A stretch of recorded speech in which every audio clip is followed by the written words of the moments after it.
Ngayon nalaman natin yung kung saan nagmula.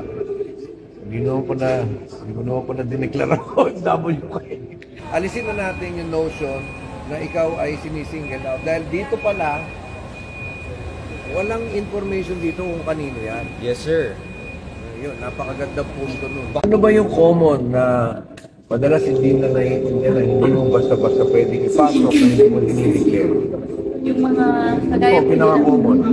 Minsan po kasi kagaya po na nangyari, yung mga dala nilang cellphone, minsan hindi po nila dinideclare.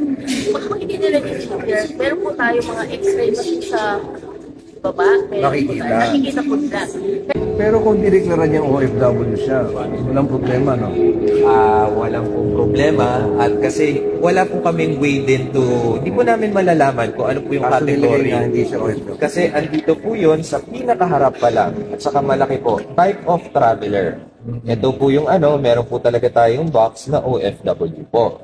Sa purpose of travel naman, dito din po natin ilalagay kung ano yung naging purpose natin in that particular incident, vacation po yung So, talagang ang presumption is hindi namin ma-extend yung privileges sa isang OFW kasi iba naman po yung informasyon na binigay sa atin. Bigay niya bigas yung bakasyon, tapos yun. So, turista siya parang. Turista bale po ang aming pagkakaintindi.